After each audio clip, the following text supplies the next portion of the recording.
Ça faisait plus d'un mois qu'on était au courant d'un livre à sortir contenant les confidences pouvant nous établir que Randolph Riley pouvait être le meurtrier qu'on recherchait depuis des années. La preuve qu'il était bien autre chose qu'un écrivain horrifique. À savoir, l'auteur de cette vague de meurtres sévissant depuis des années à New York, dans les quartiers chauds de la ville.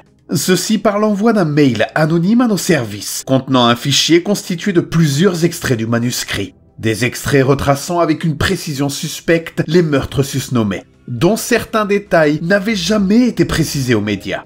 Bien que nos agents dédiés à la recherche numérique aient travaillé d'arrache-pied, on n'a jamais pu remonter la piste du donateur, ni comment ce dernier s'était procuré ses parties du manuscrit.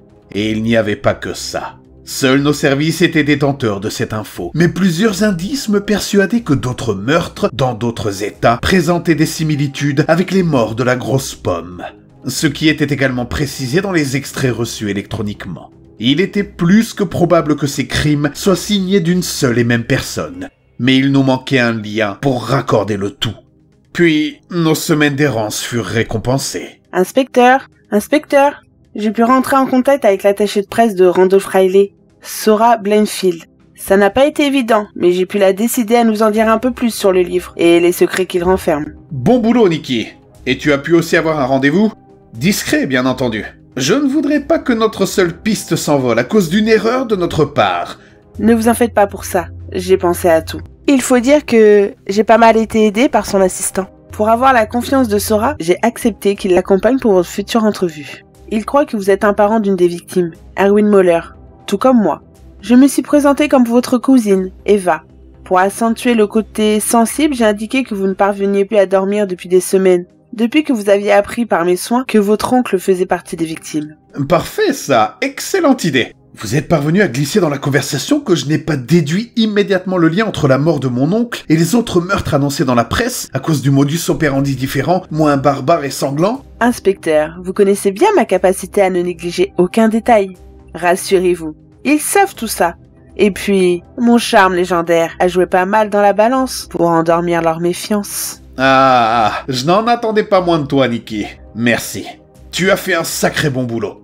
À moi de jouer maintenant. Donne-moi tous les détails du rendez-vous à venir, sans oublier ceux de notre lien de parenté, chère cousine Eva. C'est ainsi que le 24 juillet à 22h40, je m'engouffrais dans un taxi. Direction East Side, dans un petit troquet de la 2e avenue, pas loin de la Harlem River. J'ai donné un bon pourboire au chauffeur, pour qu'il garde le silence sur ma venue dans le coin. J'avais beau avoir mis une tenue sobre pour qu'on ne se doute pas de ma nature de flic, je préférais m'entourer de précautions. C'est aussi pour protéger les deux personnes qui allaient m'en apprendre plus sur le contenu complet du livre à paraître. J'espérais qu'ils seraient à même de me donner des infos supplémentaires à ce que je savais déjà. L'intérieur du bar était à l'image du quartier.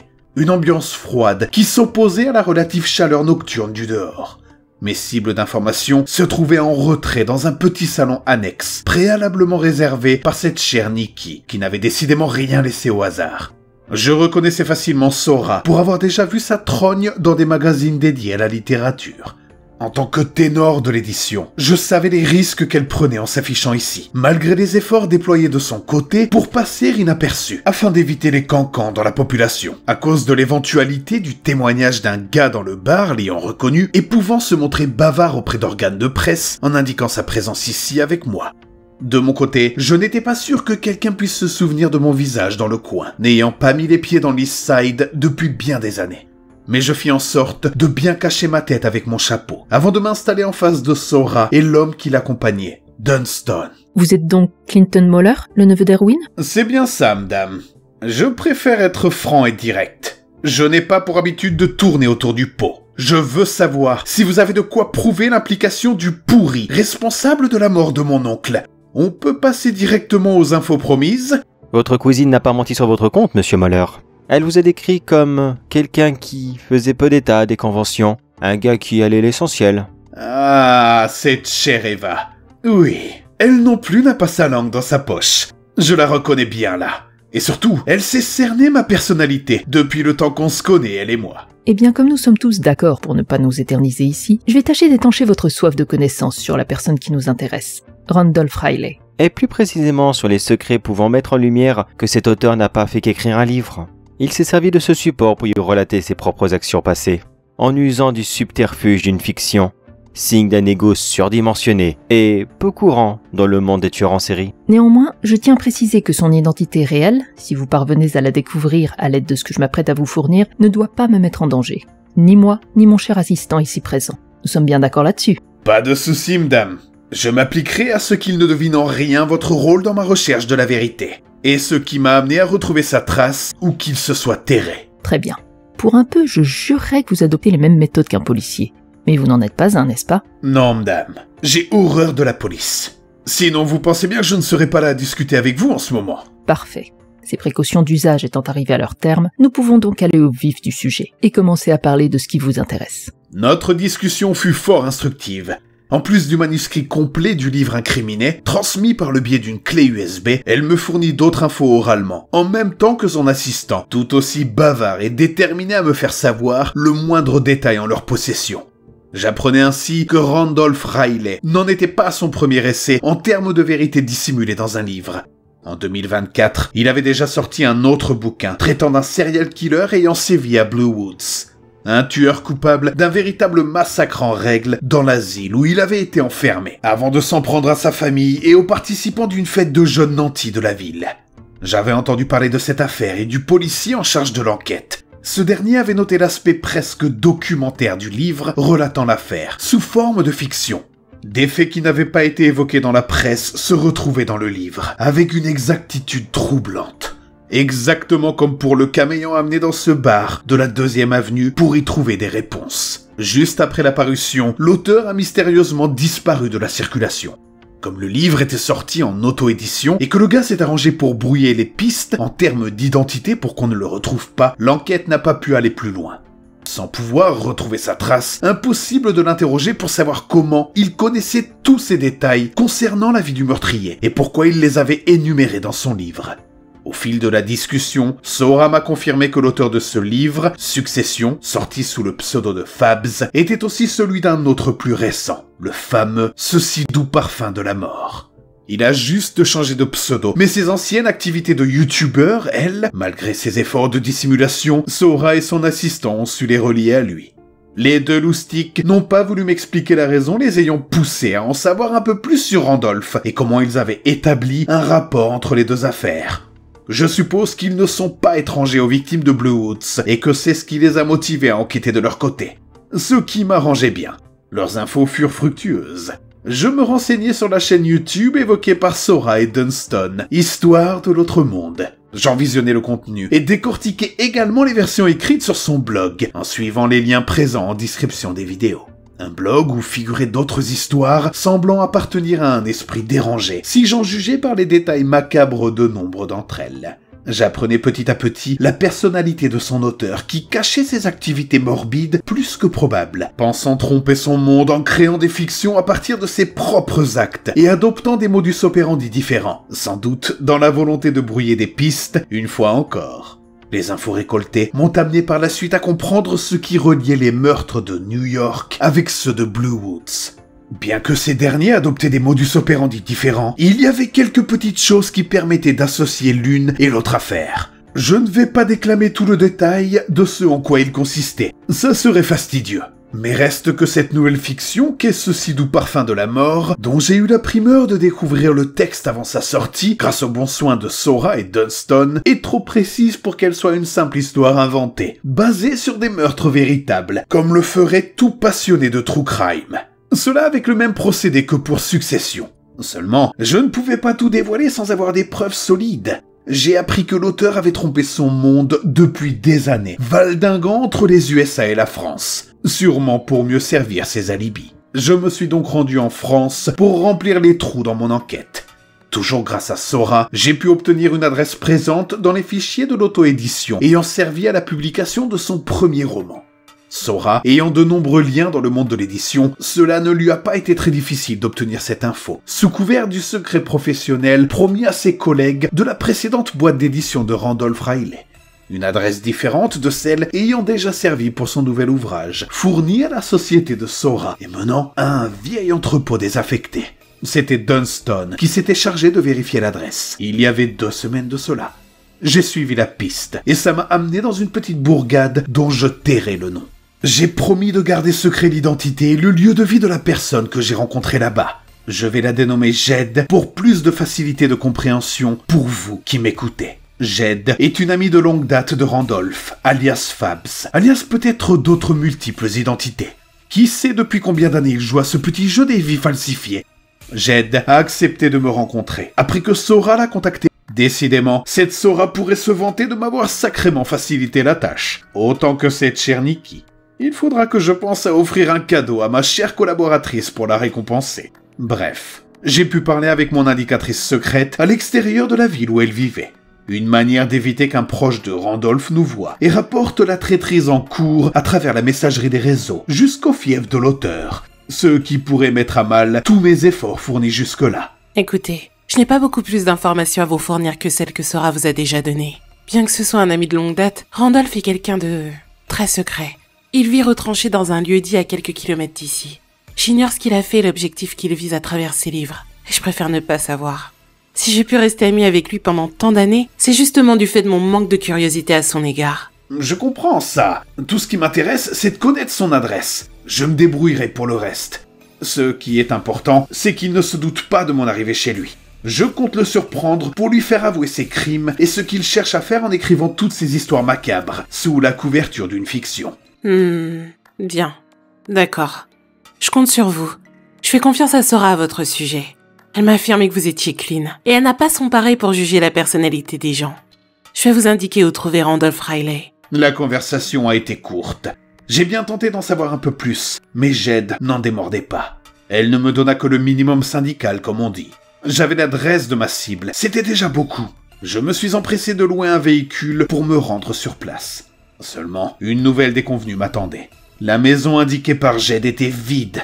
Enfin, disons que mobilier, vêtements et autres se trouvaient toujours sur les lieux, mais le propriétaire, lui, avait disparu. Nulle trace de lui.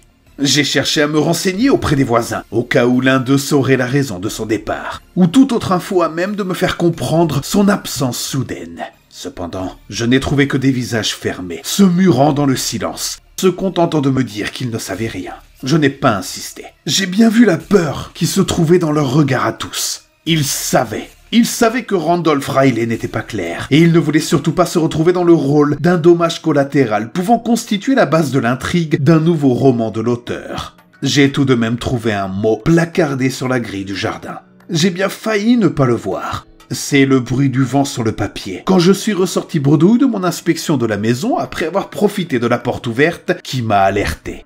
Sur ce billet était inscrit ceci. Inspecteur, comme vous le voyez, je n'ai pas eu la patience de vous attendre. J'avais su tromper Sora et bien d'autres de votre fonction, mais mes indices à moi sont encore plus doués que les vôtres.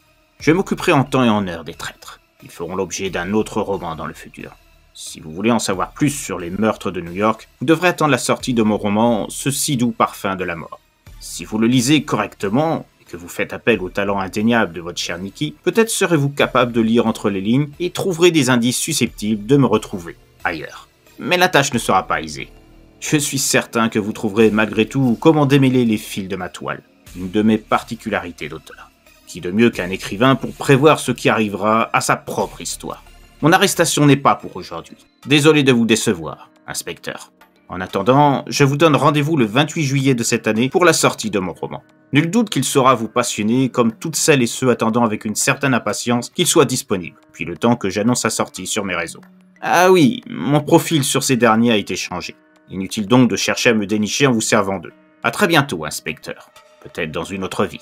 J'enrageais intérieurement de ma naïveté. Jed. J'avais noté sa peur extrême lors de notre entrevue. Soit quelqu'un nous avait vu discuter, malgré nos précautions, et l'avait menacé en avouant de quoi nous avions parlé, elle et moi. Soit c'était elle-même qui avait fini par avertir Randolph, de peur sans doute des conséquences pouvant venir juste après que je sois parti pour l'adresse qu'elle m'avait fournie. Je ne le saurais sans doute jamais. J'ai essayé de la rappeler, de me rendre chez elle, vu que je possédais son adresse. Là encore, fournie par cette mine de renseignements qu'a été Sora. Mais ce fut en vain. Elle aussi avait mystérieusement disparu. Et personne parmi ses voisins n'a pu me confier avoir remarqué son départ, ou avoir été informé de son désir de quitter son domicile de manière durable. Quand je suis rentré à New York, c'était pour apprendre par Nikki que Sora et son assistant étaient également aux abonnés absents. J'ai téléphoné à ma coéquipière avant mon départ de France pour lui demander si elle pouvait recontacter Sora, expliquant qu'elle avait peut-être été mise au courant de mon opération Chou Blanc. Tout ça pour rien.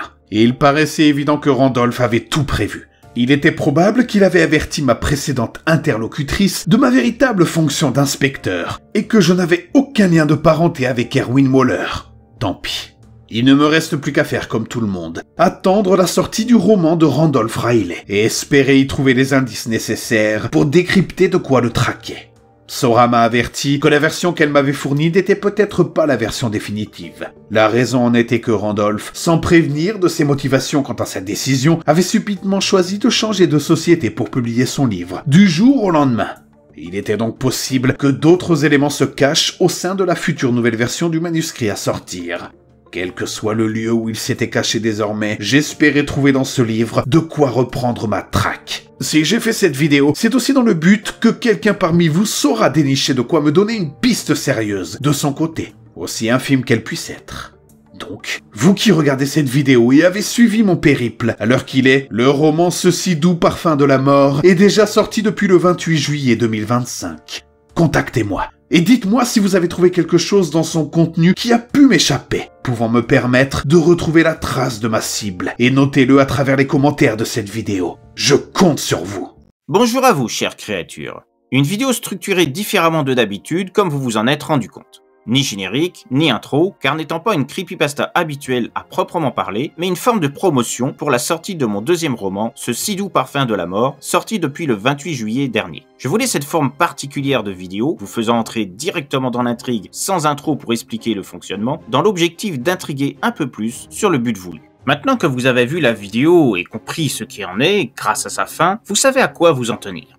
Je tiens à remercier de leur participation Faisons-nous peur, qui s'est chargé de la narration et des dialogues de l'inspecteur du récit, ainsi que LT Laura, dans le rôle de Nikki, la coéquipière de ce dernier, les histoires d'Elsa, dans le rôle de Sora, l'éditrice qui apporte des infos primordiales aux protagonistes, LT Sony Horror Stories, dans le rôle de Dunston, l'assistant de Sora, et enfin Mademoiselle Macripsta, dans le rôle de Jed, l'indicatrice qui dirige l'inspecteur vers l'adresse de sa cible. Chacun et chacune ont été fabuleux en jouant le jeu de ces rôles à part dans le contenu de ma chaîne. Je me suis bien amusé à écrire cette histoire un peu spéciale, mixant mon moi d'auteur à certains événements liés à mon roman à sortir, mais aussi de mon précédent, de manière à construire une véritable petite enquête. J'espère que le concept vous a plu et qu'il vous incitera à acquérir le roman, désormais disponible sur toutes les plateformes. N'hésitez pas à parler du roman autour de vous, de vos proches et de vos réseaux, sans oublier de mettre des commentaires sur les plateformes pour indiquer votre ressenti. C'est important pour moi pour le référencement du livre sur les plateformes où il figure et son avenir en termes de vente et de popularité. Vous trouverez en fin de cette vidéo un lien direct vous menant à la librairie BOD pour la version brochée et e-book du roman. Il est également présent en description, accompagné d'autres liens pour Amazon et Fnac. Le livre est présent sur d'autres plateformes de vente, selon vos habitudes d'achat. J'ai hâte de voir vos commentaires sur cette vidéo, que ce soit pour indiquer ce que vous avez pensé de celle-ci, ou, le cas échéant, pour celles et ceux ayant peut-être déjà acheté le livre ou prévoyant de le faire dans les prochains jours, sur le livre lui-même.